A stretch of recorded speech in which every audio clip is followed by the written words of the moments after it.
기억하실지 모르겠습니다만 오늘 본문을 가지고 어버이 주일마다 세 번째 그렇게 설교를 하고 있습니다. 설교 때마다 포인트를 좀 다르게 두었어요. 첫 번째 설교 때는 말 그대로 돌아온 탕자에 초점을 맞췄고요.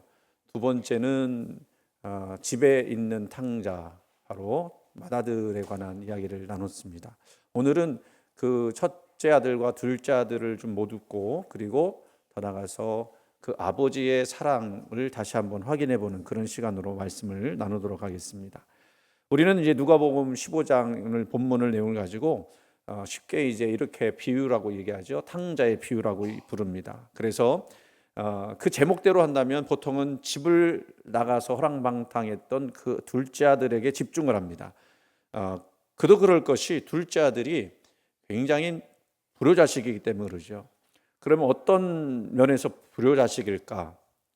둘째 아들이 가장 못된 것은 뭘까요, 여러분? 뭐가 제일 못됐다고 생각합니까? 아버지 재산을 다 소비하고 호랑방탕하고 그리고 돌아왔다는 거, 그것이겠죠. 자본주의 세계에서 보면 아버지 재산 호랑방탕하게 탕진하는 거 가장 큰 손해 아니겠습니까? 그렇잖아요. 그래서 그렇게 이 작은 아들이 그런 부분에 있어서 불효자식이다. 근데 이것은 오늘날 우리들이 가지고 있는 관점에서의 시각이죠. 그런데 유대인들에게 있어서 오늘 본문을 보면, 듣게 하고 읽게 하면 충격적인 것은 그것보다 다른 데 있습니다. 그게 뭐냐면 바로 살아있는 아버지에게 유산을 요구했다라는 거예요. 오늘날에도 그런 경우가 있나요? 없죠? 아버지 살아계신데 유산을 빨리 나한테 주세요. 그런 경우 있나요, 없나요? 예? 있어요. 있습니까? 우리 집사람이 내가 이런 나쁜 놈, 나쁜 자식 이런 얘기 때문에 제발 좀 욕 좀 하지 말라 그래서 욕을 안 하려고 그러는데, 하여간 어느 분이요, 근동 지역, 그러니까 이스라엘 그쪽 근동 지역이라고 그러잖아요. 그런 데서 일을 했던 분인데 이 본문을 가지고 궁금해서 물어봤답니다. 그 지역 사람들한테 아버지가 살아계실 때 유산을 요구하는 일을 들어본 적이 있느냐? 우리는 그런 사람 있다고 그러지 않습니까? 근데요, 그 지역 사람들은 그런 일은 절대로 없다라고 하는 겁니다. 왜 그러냐 그랬더니 그 이야기는 아버지가 죽어야만 가능한 이야기라는 거예요. 그러니까 살아계실 때 유산을 요구했다라는 얘기는 무슨 얘기예요? 아버지, 당신이 죽어야만 내가 내 몫을 차지할 수 있습니다. 빨리 죽으세요. 그래야 내가 자유롭습니다. 라고 하는 이야기가 똑같다라는 거예요. 그러니까 둘째 아들은요, 아버지의 존재 자체를 인정하고 싶지 않고 또 거부한 겁니다. 아버지보다도 뭘 더 사랑했느냐? 자기의 자유를 더 사랑한 거고요. 자기가 하고 싶은 욕망을 더 사랑한 거고요. 그래서 오늘날로 말하면 여러분, 이 둘째 아들은 이런 사람하고 똑같은 거예요. 하나님 없이도 행복할 수 있다고 믿는 사람, 하나님 없어도 자기 인생은 충분히 굴러간다고 믿는 사람의 모습인 것입니다. 이게 둘째 아들의 영성이에요. 그래서 사람들은 이 이야기를 들을 때면 이 둘째 아들에게 비난하고 욕하는 겁니다. 아버지 죽기를 바랬고, 더군다나 아버지가 피땀 흘려서 얻은 그 재산을 쑥딱 가져가서는 다 잃어버린 거 아니에요? 둘째 아들은 아버지를 떠난 뒤 성경 말씀을 우리가 오늘 그 본문은 읽지는 않았습니다만 마음대로 살았습니다. 첫째 아들이 말하기를 이 아들은 창녀와 몸을 뒹굴었다, 이렇게 이야기해요. 그런데요, 그렇게 자유를 찾아 떠난 인생에는 정말 자유함이 있었느냐?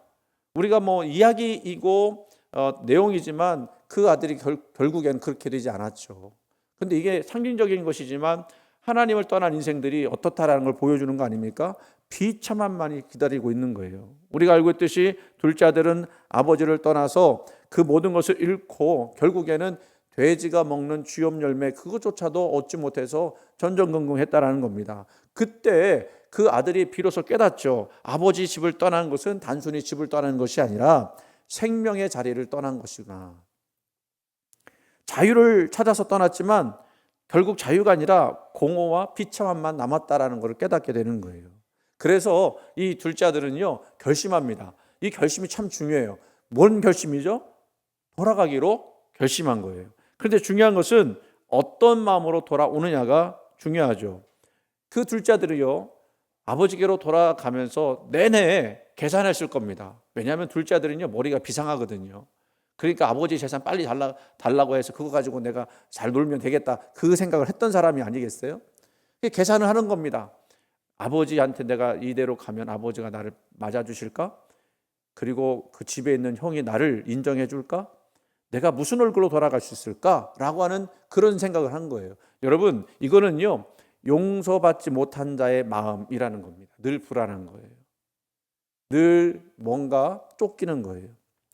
근데 가만히 생각해 봐도, 아무리 생각해 봐도 자신은 더는 아들이라고 말할 수 있는 염치가 없습니다. 자격이 없습니다. 아버지 재산 다 창진했어요. 그리고 아까도 얘기했던 것처럼 살아계신데 유산을 달라고 했다는 그 내용은 아버지한테 아주 깊은 상처를 남긴 것입니다. 그래서 그는 스스로 결론을 내죠. 아들로는 이제 갈 수는 없다. 그럼 어떻게 합니까? 뭐 살아남기는 해야 되니까 아들 말고 다른 자리를 요구해야 되겠다. 그래서 아들이 결심합니다. 뭐라고 결심하냐면 아버지한테 가서 나를 품꾼의 하나로 보소서.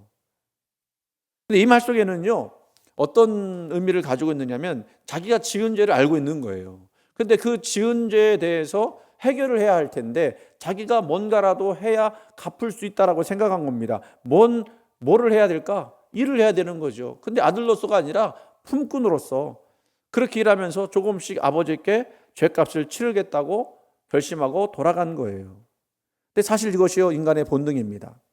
우리는 하나님께 돌아오면서도 여전히 뭔가 갚아야 될 것이 있다라고 생각을 하는 거예요. 그래서 하나님께 오지 않는 사람도 있어요. 왜? 뭔가 자꾸 갚으라고 생각이 되니까.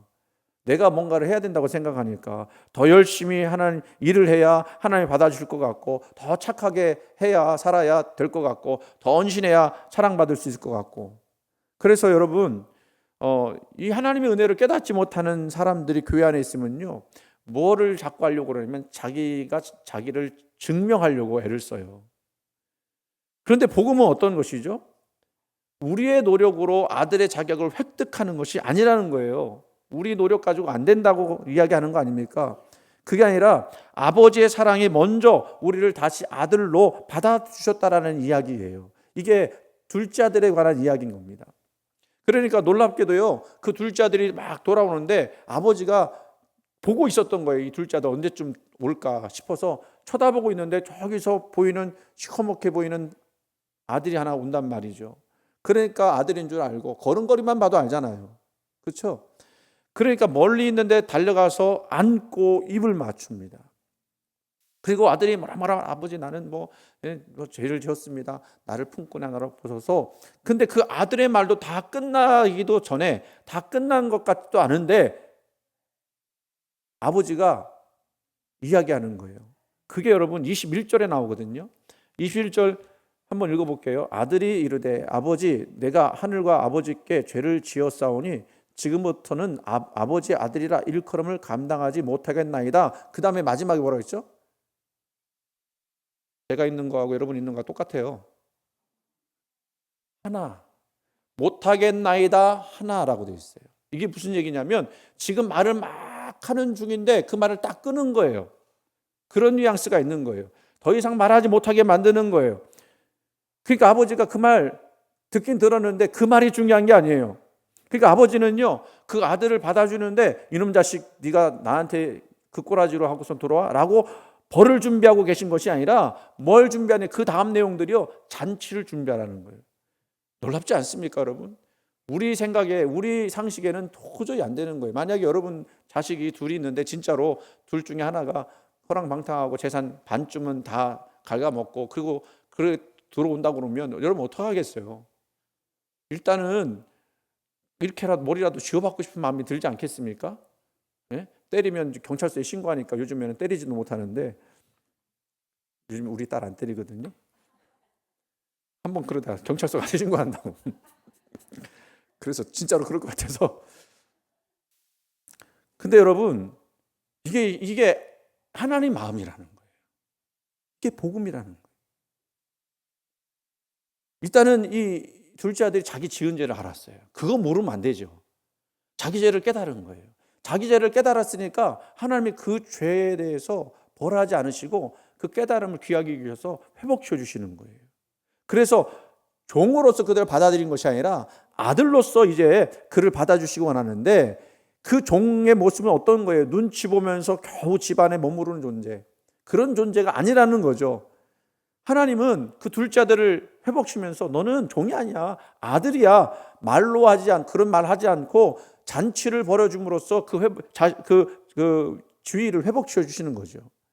잃어버린 기쁨을 되찾게 하시고, 아버지와 아들이 끊어졌던 그 관계를 회복시켜 주시고, 그리고 다시 그 아들을 품에 안으시겠다고 하는 그런 내용인 것입니다. 그래서 이제 이렇게 이야기하죠. 제일 좋은 옷을 가져다가 입히라. 옷을 갈아입히라는 거예요. 실패와 수치로 얼룩진 인생을 은혜의 옷으로 덮으시겠다는 얘기입니다. 더 이상 과거의 죄로 살아가지 않도록 그렇게 하신 거죠. 또 손에 가락지를 끼우라 그랬습니다. 아마 아시겠습니다만 배너 같은 데 보면 권위를 상징하는 그 반지를 끼우잖아요. 이건 단순한 장신구가 아닙니다. 너는 여전히 내 아들이다, 내가 그 주의를 회복하겠다라고 하는 그런 내용인 거예요. 발에 신을 신기라. 아마 신도 신지 못하고 온 것 같아요. 이게 무슨 얘기냐면요, 당시 종들은요 맨발로 다녔대요. 그러니까 발에 신을 신기라는 얘기는 뭐예요? 이제 너 종 아니라 이제는 아들이다라고 하는 그런 얘기죠. 여러분, 이 말씀 속에서 이 개혁 성경에서는, 개혁개정 성경에서는 나오지 않지만 빠진 것이 하나가 있어요. 영어 성경 찾아보시면 아시겠습니다만 22절에 가장 좋은 옷을 입히라 그렇게 이제 말씀하시거든요. 그리고 아니죠. 아버지는 종들에게 이르되 제일 좋은 옷을 내어다가 입히라 그랬습니다. 제일 좋은 옷을 내어다가 입히라. 근데 그 말 앞에는 뭐가 있느냐면요, 빨리라는 말이 있어요. quickly라는 말이 있어요. 빨리. 그게 누구의 마음이에요? 하나님의 마음이에요. 하나님 마음. 빨리 회복했으면 좋겠어요. 이놈의 자식 그렇게 고생을 했는데, 비록 자기 죄 때문에 그렇게 했지만 그래도 내 아들이다, 너 내 아들인 거 빨리 회복하라, 그런 말씀이에요. 그리고는요 마침내 잔치가 열리죠.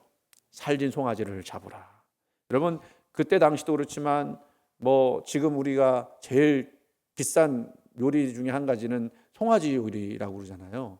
드셔보신 적 있어요? 송아지 드셔보신 적 없으시죠?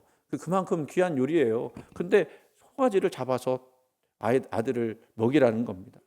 음악이 울려요. 사람들이 잔치를 벌이니까 덩달아서 기뻐해요. 죽었다고 생각했던 아들이 건강한 모습으로 돌아왔으니 그 기쁨이 그 가정 가운데 얼마나 가득하겠습니까? 이 잔치는요 단순한 먹고 마시는 식사가 아니죠. 하나님 나라의 기쁨이 이렇다라는 거예요. 오늘 여기 나온 우리 사랑하는 성도님들이 이 예배가 사실은 잔치인 줄 믿으시기 바랍니다. 여러분들은 둘째 아들과 비슷해요. 밖에 가서 허랑방탕은 안 했지만 자기 살고 싶은 대로 살다가 오셨잖아요. 근데 하나님이 여러분들을 자녀라고 이야기하시면서 여러분들의 지위를 또 회복시켜 주시는 거예요. 그러니까 기쁘고 감사하지 않겠습니까? 아멘하는 사람만. 여러분, 잃어버린 자가 다시 발견된 거고요, 죽었다가 다시 살아난 거고요, 죄인 되었는데 하나님의 자녀로 회복이 된 거예요. 이게 복음이라니까. 여러분들이 지금 나는 둘째 아들은 아니지라고 생각하니까 별로 감정이입이 안 되는 모양인데, 여러분 둘째 아들 맞아요.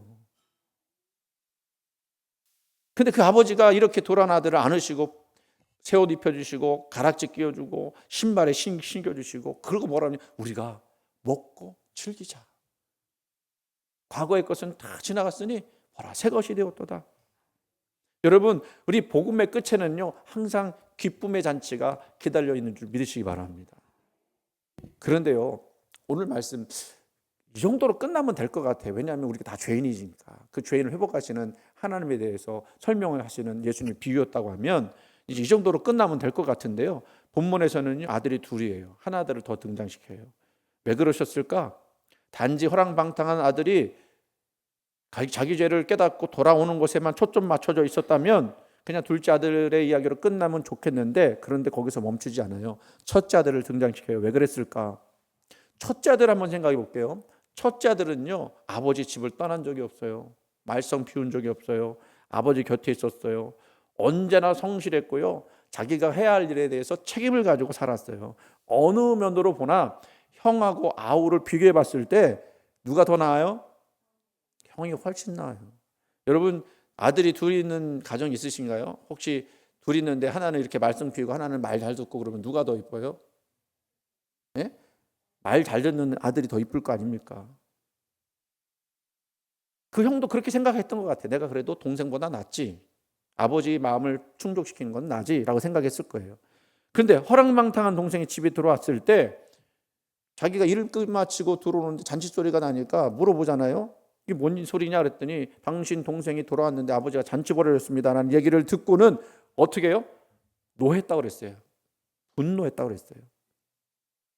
잔치가 한창 벌어지고 있는데 형은 들어오지 않고 잔치 안으로 들어오지 않고 어디 있었어요?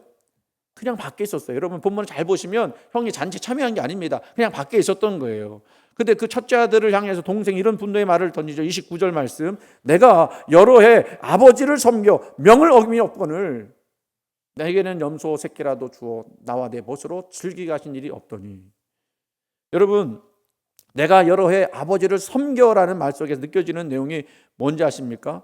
맏아들 입장에서는 첫째 아들 입장에서 불만이 있었던 거예요. 자기를 인정해 주지 않는 아버지에 대한 마음이 거기에 녹아져 표현한 겁니다. 아마도 그 불만은요, 동생에게 아무 소리 하지 않고 유산을 챙겨주던 그 아버지의 모습을 볼 때부터 생각했는지도 모르겠어요. 특별히 내가 여러 해 아버지를 섬겨라는 그 원래 이 헬러 말은요, 둘류오라고 하는 말인데요. 이게 어떤 표현이냐면 주인과 종 사이에 쓰는 표현이에요. 아버지와 아들 사이에 쓰는 표현이 아니고요. 그러면 지금 아들은 평소에 자기와 아버지의 관계를 어떤 관계로 생각했다라는 거예요? 종과 주인의 관계로 생각했다는 거예요. 아버지고 아들인데도 불구하고. 무슨 뜻인가요? 그는 아버지 집에 살았지만 아들로 살지 못했다는 거예요. 늘 전전긍긍하면서 살았다는 거예요. 아버지의 사랑을 알지 못한 채 아버지의 사랑을 갈구하면서 그 아버지를 통해서 얻는 것만 받아 누렸다는 것입니다. 그래서 자기의 삶도요, 공로로 계산한 거예요. 나는 이렇게 고생 많았는데 저놈의 저 허랑방탕한 저 둘째 그 내 동생은 뭘 잘했다고 잔치거리 벌어줍니까? 고생한 사람은 난데. 여러분 이런 경우 경험해 보신 적 있으신지 모르겠어요. 회사에서 만약에 이런 경우가 있다면 그럴 것 같아요. 어떤 동료는 맨날 놀고 먹어. 그리고 뭔가 하나 또 기가 막히게 또 기회를 잡아갖고는 상사한테 좋게 보였어요. 그 나중에 보니까 승진은 그 사람이 하고 나는 승진을 못했단 말이에요. 그러면 내 마음은 어떤 것 같아요? 내 마음 어떨 것 같아요, 여러분? 무너지죠. 아마 이 봉투에다가 사표 딱 써놓고 여기다 넣었다 뺐다 이 회사 내가 더 다닐 건가 말 건가 그 생각했을 거예요. 자기는 죽도록 일을만 했다는 겁니다. 인정받기 위해서 했었다는 거예요. 그래서 그 동생을 볼 때 이런 생각한 거죠. 저 아들은 받을 자격이 없습니다. 저렇게 살았으면 벌을 주셔야 마땅한 거 아닙니까? 왜 똑같이 받아주십니까? 여러분이 형의 마음 이해하십니까? 안 하십니까? 이해가 되죠.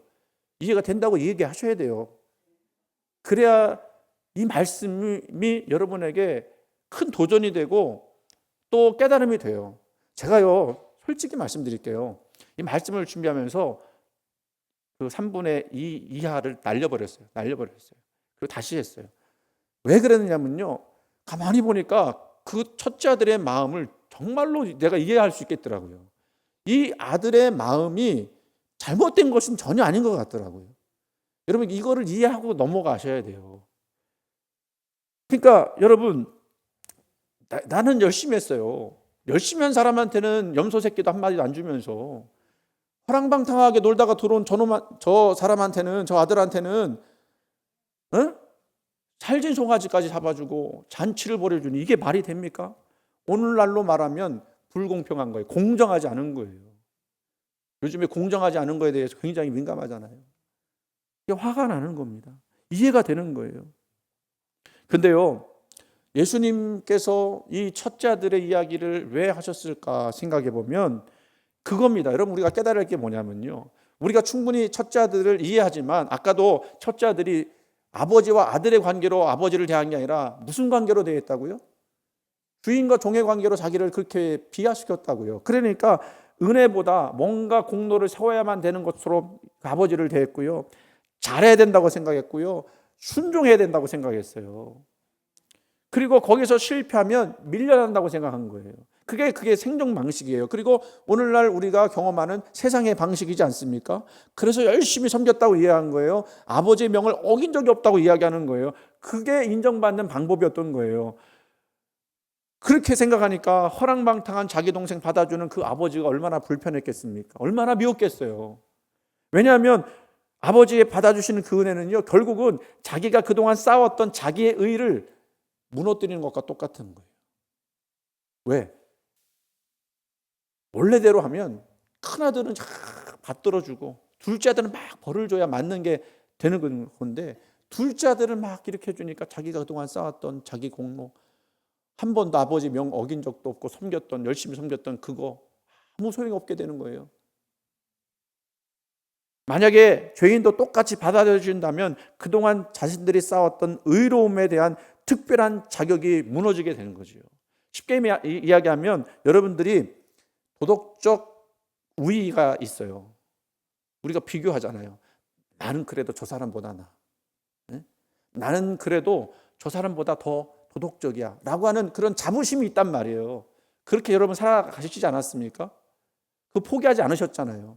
근데 죄인을 먼저 용서하시고 죄인을 받아주신다고 하면 내 도덕적 우위가 무너지는 거예요. 그러니까 얼마나 속상합니까? 근데 우리 주님은 그거 무너뜨리고 싶으신 거예요. 그게 뭐예요? 그거는 종과 주인의 관계지 아버지와 아들의 관계는 아니었다는 겁니다. 그러니까 첫째 아들의 가장 큰 비극은 뭐냐면요, 자신이 은혜 밖에 있다고 느끼는 거예요, 계속. 그래서 아버지에게 주시는 그 사랑은 자기에게 지금 오지 않고 있다고 생각하는 거예요. 그런데 그 아버지가 그 첫째 아들한테 무슨 얘기하는지 아십니까? 무슨 얘기하는지 아세요? 제가 이 본문을 계속 묵상하면서 이 말이 얼마나 은혜로운지를 깨닫게 됐어요. 거기에 뭐라고 되어 있냐면, 너는 항상 나와 함께 있으니 내 것이 다 내 것이로다. 내 것이 다 내 것이로다. 놀라운 말씀 아니에요? 생각지 못했던 아버지의 말씀이었습니다. 왜냐고요? 아들은요, 그 첫째 아들은요, 늘 받지 못한 것만 생각한 거예요. 그래서 염소 새끼 한 마리, 염소 새끼 한 마리, 염소 새끼 한 마리 여기에 매여 있었는데, 아버지는 야, 염소 새끼가 뭐냐? 내게 다 네 거야. 왜 그걸 왜 깨닫지 못하니? 라고 말씀하시는 거예요. 그러니까 이렇게 말씀하시는 거예요. 너는 한 번도 잃어본 적이 없어. 너는 이미 내 집안에 있었고 늘 나와 함께 했었어. 그런데 왜 이렇게 생각해? 왜 염소 새끼 한 마리에 매달려? 내 것이 다 네 거야. 그렇게 보니까 첫째 아들은요, 늘 자기는 가난하고 비참하다고 생각했는지 모르겠는데 가난하지 않았어요. 그냥 스스로 가난하다고 생각한 거죠. 아들이었는데 그냥 종처럼 산 거예요. 이미 누리고 있었는데 누리지 못한 거예요. 여러분 혹시 이런 모습 아닙니까? 여러분이 교회 나오시니까 나는 그래도 교회 다니고 구원 받았다고 하고 하나님께 예배드리니까 나는 괜찮은 사람이다. 그런데 어느 순간부터 자꾸 그 영적인 호기심이 느껴지는 거예요. 이건 뭔가 아닌데, 뭔가 안 채워주는 것 같은데. 은혜를 여러분, 이 첫째들은요, 받아야 하는 것으로만 생각했지 이미 은혜가 주어졌다라는 것을 깨닫지 못한 거예요. 이게 첫째 아들의 핵심적인 문제예요. 은혜를 모르고 은혜를 그 속에 내면화하지 못했기 때문에 그 은혜 안에 있으면서도 은혜를 누리지 못하고 살아갔던 그 모습. 여러분, 모든 것 되시는 그 하나님 아버지께서 나와 함께 있다고 하는 것처럼 큰 축복이 어디 있습니까? 믿으십니까, 여러분? 그는 그것보다, 그 아들은요, 그 아버지보다, 모든 것 되시는 아버지보다 뭐 자꾸 생각했냐면 그 잉여물, 염소 새끼 한 마리, 염소 새끼 한 마리, 염소 새끼 한 마리. 그거 나 좀 주지, 나 좀 주지, 이렇게 생각하고 살았다는 거예요. 그거는요, 아들의 자격으로서 생각한 게 아니라 종의 자격으로 생각한 거예요.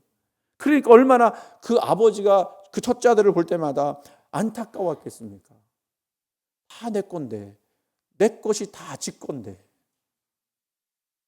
여러분, 우리도요, 이미 은혜가 넘치고도 넘쳤습니다. 이미 우리는요, 예수 그리스도라고 하는 하나님의 아들을 선물로 받았습니다. 모든 걸 다 받았어요. 근데 우리는 마치 받지 못한 사람처럼 염소 새끼 한 마리, 그거 안 받았다고, 못 받았다고 하나님 나를 미워하시나 보다, 하나님 나를 인정 안 하시나 않나 보다, 내가 뭐 더 열심히 해야 되나, 더 기도해야 되나, 더 헌금을 열심히 더 해야 되나, 왜 하나님은 나한테 안 주셔? 특별히 다른 우리 성도들 보니까 너무 잘 되는 성도가 있는데 나는 왜 그렇게 안 돼요?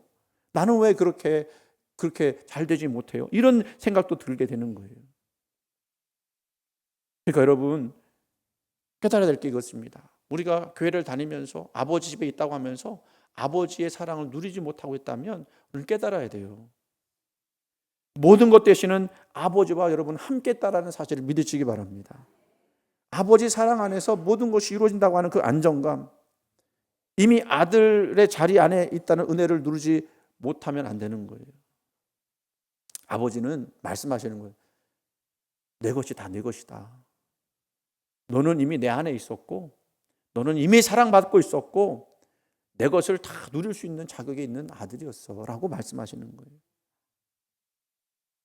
여러분, 제가 이 말씀을 하면서 뭐 많이 들어보신 얘기일 건데, 목사님들이 하는 얘기인데 참 좋은 말이에요. 이거예요. 하나님을 얻으면 모든 것을 얻을 수 있지만 하나님을 잃으면 모든 것을 잃어버리는 거예요. 그걸 우리가 깨달아야 돼요.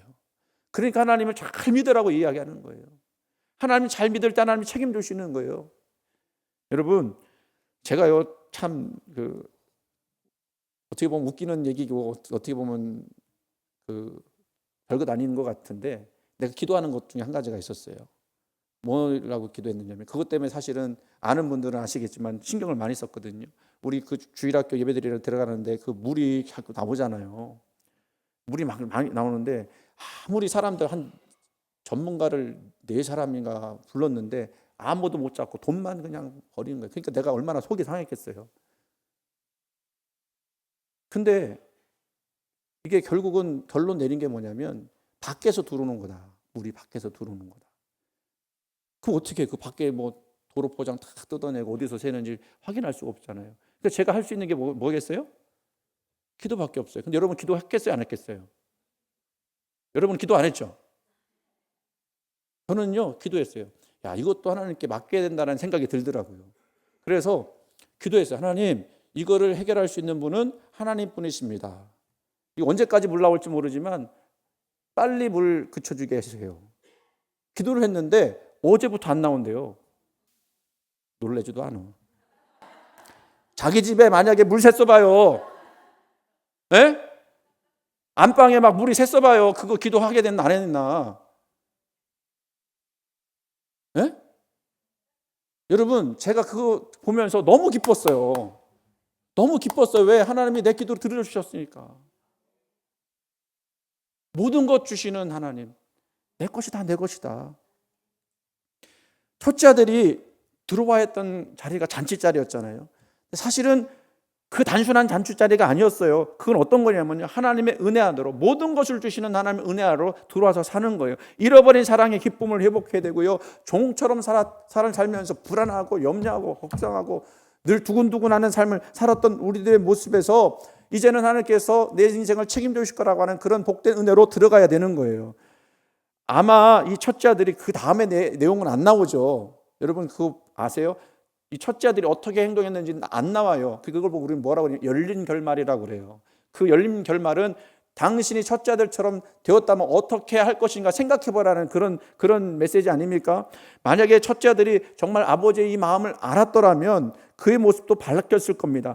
굳어있던 그 표정이요 점점 풀렸을 거예요. 그렇지, 아버지 거 다 내 거였는데 내가 너무 쪼잔하게 살았구나. 분노로 가득했던 그 눈빛, 그래 저 자식도 그 아버지 은혜 때문에 들어왔네. 나도 하나님의 은혜로 들어와 살고 있는데 쟤도 용서해야지. 그리고 문득 깨닫게 되었을 겁니다. 내가 이렇게 애써서 얻으려고 했던 그런 것들이 사실은 이미 있었구나. 내가 누리지 못할 뿐이었지. 내가 이미 아버지 사랑을 똑똑하게 누렸구나 깨달았을 거예요. 그리고 이제 가장 먼저 무너졌을 마음은요, 비교하는 마음. 동생과 자신을 비교하면서 도덕적 우위를 점하면서 내가 저놈보다 낫지라고 생각했던 그 마음부터 없어졌을 거예요. 그리고 염소 새끼 한 마리 못 받았던 그 억울했던 마음도 녹아내리기 시작했을 겁니다. 왜냐하면 구하기만 하면 모든 것을 주시는 우리 하나님이시기 때문에 그것을 이제 깨닫게 되니까 이제는 아들로서 그 자격을 갖추고 하나님께 구하는 거예요. 처음에는요, 의무였을지 모릅니다. 섬기는 것이 의무였을지 몰라요. 그렇게 해야 아버지 사랑받는다고 생각하게. 근데 이제는 기쁨을 하는 거예요. 처음에는 계산했을 겁니다. 근데 이제는 모든 것이 감사한 거예요. 처음에는 종의 마음이었을 겁니다. 근데 이제는 아들로서 이제는 아버지를 대하는 거예요. 그때 비로소 깨달았을 겁니다. 잔치의 진짜 기쁨은 송아지나 음악이 아니야. 바로 아버지와 함께 있다라는 거. 성도 여러분, 어쩌면 오늘도 우리도 둘째 아들인 것 같지만 사실은 첫째 아들처럼 살고 있을지 몰라요. 제가 말씀을 준비하면서 저 역시 그랬구나. 나도 염소 새끼 한 마리 그거 못 받아서 그것 때문에 종종거름했구나. 그런 생각이 들더라고요. 그러나 이미 우리는 은혜 안에 있으면서 그 은혜를 누리지 못한 것뿐이에요. 사랑받고 있으면서도 끊임없이 사랑을 간구한 것뿐이에요. 이제 우리가 깨닫기를 간절히 소원합니다. 은혜는 여러분 이미 충만하게 있습니다. 하나님의 사랑은 이미 충만하게 있어요. 그 잃어버렸던 거는요, 우리가 깨달음이죠. 이미 있던 거를 다시 누릴 수 있는 그 깨달음. 잃어버렸던 아버지의 사랑을 다시 누릴 수 있기를 바랍니다. 잊고 있었던 그 은혜를 다시 누리길 원합니다. 그리고 다시 자녀의 자격으로 하나님께 돌아가시기 바랍니다. 이제는 더 이상 하나님과 거래하지 않습니다. 이제는 더 이상 비교하지 않습니다. 이제는 더 이상 억지로 버티지 않습니다. 모든 것이 감사고 모든 것이 은혜고 모든 것이 기쁨이 되는 줄 믿습니다. 이제 잔치 안으로 들어오십시오. 모든 것 되시는 하나님의 사랑 안으로 들어오십시오. 그리고 은혜의 기쁨 안으로 들어오십시오. 아버지와 함께하는 삶의 기쁨을 회복하십시오. 왜냐하면 그것이 하나님 아버지께서도 지금도 가장 기뻐하시는 일이 될 줄로 믿기 때문입니다.